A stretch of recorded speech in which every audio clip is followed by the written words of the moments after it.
I have a lot of respect for this dude Mystic, man, but the more and more that I watch your channel, even though you a multi-console owner, I'm starting to discover you ain't nothing but a PlayStation fanboy, bro.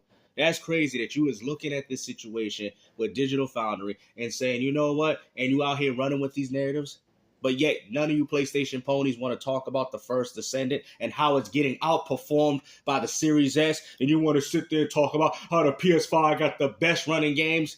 Man, real gamers ain't trying to hear this, man. Because you know what a real gamer's going to say, Mystic? We're going to sit there and tell you that the PS5 has good versions that run better than the Series X, and the Series X has better versions that run better than the PS5. There ain't no reason to fight and argue about this. This ain't even worth having a conversation, but there's something that I've noticed with you PlayStation fanboys. Y'all love running with these narratives.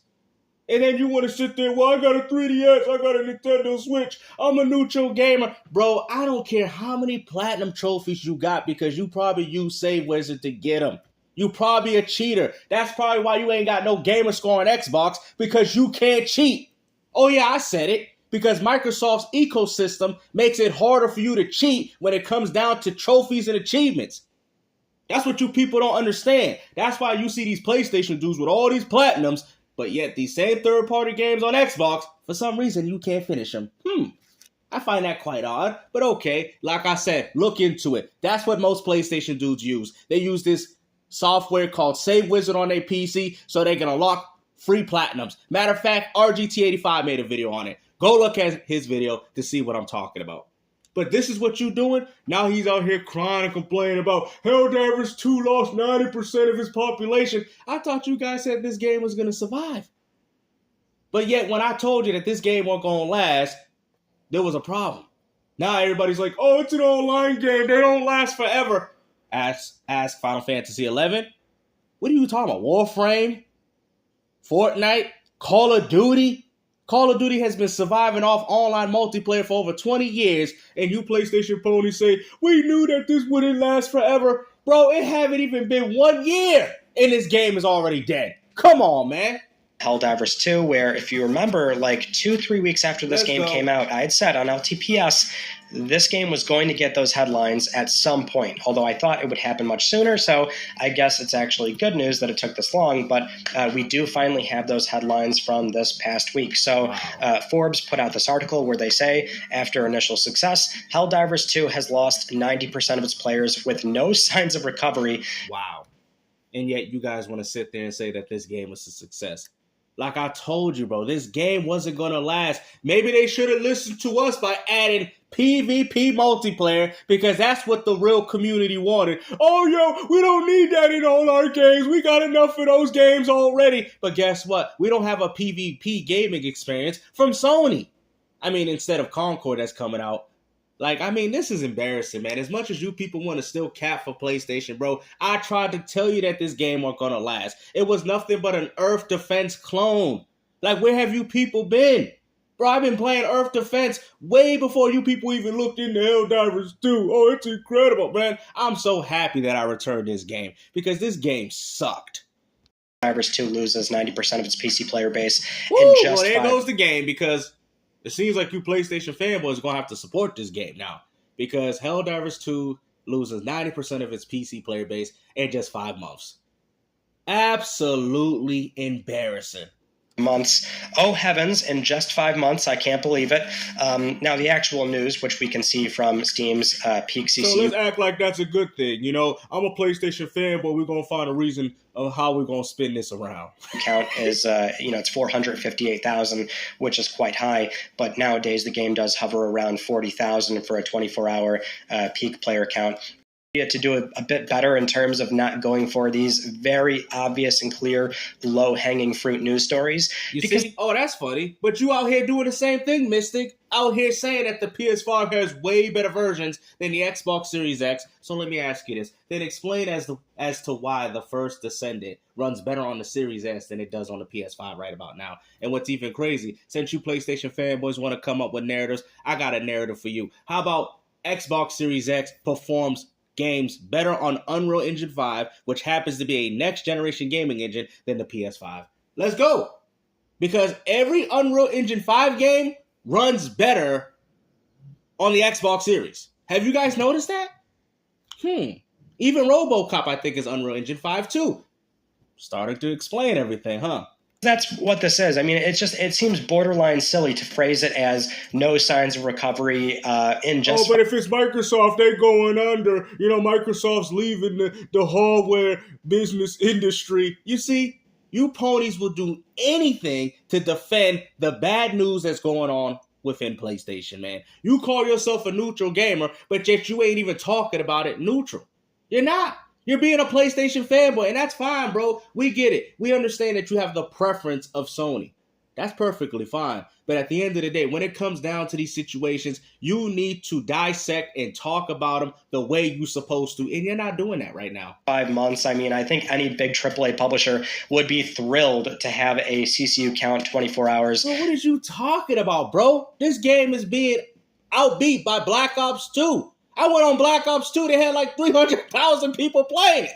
And that's a 360 game. You know what, man?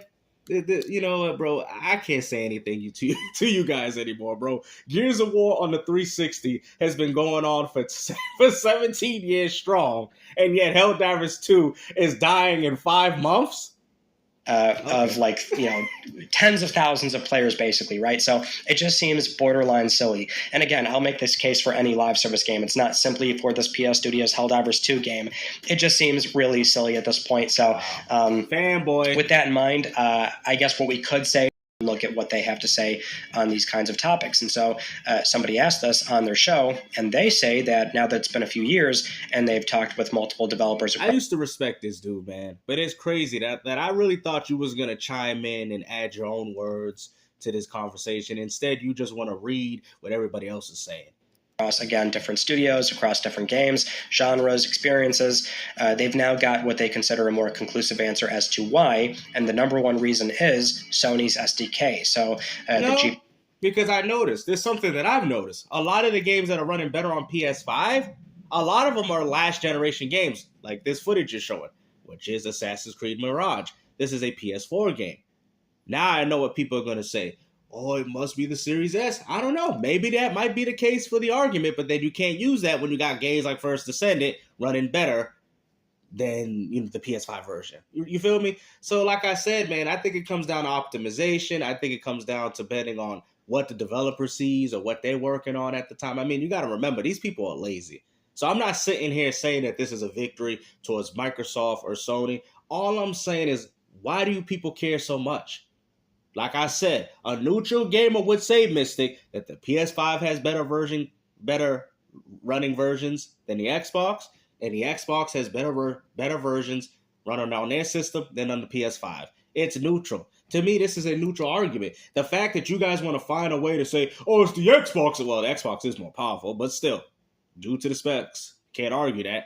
But in regards to the games that we're seeing, to me, it's pretty even. But to be honest with you, it really isn't, because Microsoft has showed that with Unreal Engine 5 games. Sony hasn't showed you that. They haven't. And this is something that I've noticed. Unreal Engine 5 games, for some reason, run better on the Xbox Series X, and that is a next-generation gaming engine. I don't care about all these Unreal Engine 4 games. This is outdated. You know what I'm saying? I mean, like I said, at that point, it comes down to poor optimization, but the argument we should be having as to why these Xbox Series X games are not running as good as the PS5 counterparts, if not better, even though there's more power under the hood. Because I'm starting to think that PlayStation might have some power in doing this on purpose. This ain't the first time they've done this. Sony has been doing stuff like this throughout the gaming landscape, bro. But hey, man, y'all be like, that's a conspiracy theory. I mean, there's really no reason as to why the Xbox has worse versions at all in comparison to PS5. Really. They're all off the same hardware. They all should be the same. PS5 might be able to do a little worse just because of the specifications, but besides that, even their game shouldn't be running as bad as they are. You feel me? Be neutral about it, man. View compiler is just more efficient, and that allows studios to better utilize the hardware, and it's also... So explain First Descendant. Explain to me how the underpowered 299 potato outperformed the PS5. Explain that. Y'all want to sit there and talk about all these other comparisons, but let's talk about the comparisons where Microsoft is thriving in that regard. Y'all don't want to talk about it. You want to hand select and hand pick games to prove an argument. Like, this is why I'm trying to tell you guys that it's stupid to do that. Because I could do the same thing. Who cares, bro? A lower level API access compared to Xbox GDK, which is a higher level API. The other primary reason is the GPU speed itself. This is what Sony explicitly mentioned during the Road to PS5 talk back in March 2020, where PS5 has 36 CUs compared to Series X's 52. They still run the GPU faster, teraflops or CU counts. And that's not to say that Series X doesn't have its own advantages either. Games that can lean into Microsoft's box will definitely see some favorable returns. So why are we making this into a whole console war? Like, why are we making this into a console war? Which Digital Foundry also mentions the standardization of DirectX 12 and the DXR ray tracing API. So there's a more clear path on developing games between console and PC when it comes to Series X and PC. This is so stupid. More reliable frame rates, or even sometimes dynamic res as well. And I guess that's our answer as to why. Which either way, it's like on paper you can. Let's hear it. This right here is where he should be neutral, guys. Let's see what Mystic has to say to save himself in this video. See why Sony has done very well with PlayStation 5. I mean, this was, heavy speculation early on back How so? You just said that Helldivers 2 just lost 90% of its population. Foam Stars was a failure. Stellar Blade was a failure. We can go through the whole list of games, bro. Final Fantasy VII Rebirth flop, Forspoken flop, to the point where Square wants to finally go back to being multiplat again. Explain to me where Sony's doing good, bro. Go ahead. We already know it's coming. No, the hardware. Go ahead. But at the end of the day, the hardware don't make the game, or the games do. 2020, around 2021. This absolutely leans into the more emotional fanboy craziness that we try to avoid completely. I want nothing to do with that stuff. But the speculation back then certainly was that Sony has had a very efficient software development kit that allows... That makes no sense, bro. Because you still can't, like, for example, with the PS5 and the Series X, a lot of those differences could be negligible. Okay, PS5 got 2-3 extra frames or whatever. But then we're looking at games like First Descendant, and the PlayStation is dropping to as low as to 24 frames per second. Matter of fact, the games even be crashing. I even mentioned that with Sea of Thieves. I have people that play Sea of Thieves on PlayStation, and they say the game constantly crashes. I don't even have that problem even on my Xbox One. So I'm just saying, man, ain't nobody saying that the Series X is more powerful and all that, even though it is on paper in regards to consoles. All I'm saying is that why does this even matter? Studios to extract more out of the hardware, and that's despite these things, basically just shipping with AMD APUs. But that's the other misnomer that these consoles often have, because even though they're like, in a way, low-cost PCs, they still work very closely with AMD as the manufacturer, and they sort of cherry-pick certain GPUs. Seem to believe, but that is very much the case. So in a way, there's still very bespoke boxes that can lean into certain features, and so far for the PlayStation business, especially considering this console is in a way punching above its weight. Oh, really? Oh, you want to say that? Actually, that's a terrible argument. I go as far to say that the Series S is punching above his weight. What are you talking about, bro? You see, this is why I'm trying to tell you that he's a fanboy. Oh, the PS5 is out punching more than its weight. Not understanding that the Series S is out? The Series S is running a lot of these so-called, quote-unquote, next-generation games. The Series S is outperforming you on the First Descendant. What are you talking about, bro? So if PS5 is out punching over his weight, then what is the Series S? One Punch Man? Like, for real. What is this, Gohan? Ultimate Potential Beast Gohan? Is that what the Series S is? Is that what Microsoft was trying to say? The Series X is Goku, and the PlayStation 5 is Vegeta, and the Series S is Gohan with its unlocked potential? Across a lot of games. I mean, we have seen time and time again, with Digital Foundry being the prime example, God. A lot of differences are simply so minute that they really don't end up mattering all that much. Exactly. So why do you care so much about it? I mean, don't get me wrong. I always find it very fascinating watching their videos, because they do dive into that nitty-gritty of exactly where these games are dropping frame rate on one console versus the other, which one can hold the average higher throughout the entire game, or what's their base resolution, how often do they scale and dip. And so I I always find it really fun to watch, but I find that 4 years on, they've just been providing example after example of how the difference really is not that big and the gap is not nearly as wide as prior console gens, which also boils down to personal preference. I mean, if you're really into this stuff... Well, there you go, Mystic. There you go. Everybody give Mystic a round of applause for actually being neutral with this video. I guess it's maybe not the most obvious choice this time around, but like even during the PS4 and Xbox One cycle, like if you were a diehard Xbox fan... It still wasn't even that much of a difference, even back then. It's something where I would not put it past anybody that would be okay playing a game that's 900p on Xbox One versus, 1080 on PC. But hold on. But you're doing that now, though. Most games don't even hit a 4K resolution. It's so funny that you guys are making fun of the Xbox One for hitting 900p, and most of your games are running at 900p. What do you think? What do you think Final Fantasy VII Rebirth is running at, bro? And that's running on an old, outdated Unreal Engine 4 gaming engine. Like, you get what I'm saying? It's so funny that y'all claim that this is next generation, and yet y'all still playing games at 1080p. 1440p, mind you. You're not even getting the real native true 4K resolution. PS4, like those were some of the early examples we saw right off the jump. Even, for me, I would not consider that some sort of massive gap, but either way, it still does speak volumes for Mark Cerny. And there's still advantages to Xbox One with like they're more properly integrated. It doesn't matter, bro. Because at the end of the day, all these consoles are the same. But I will go as far to say, no fanboy stuff, that the Series X has an easier time running Unreal Engine 5 games.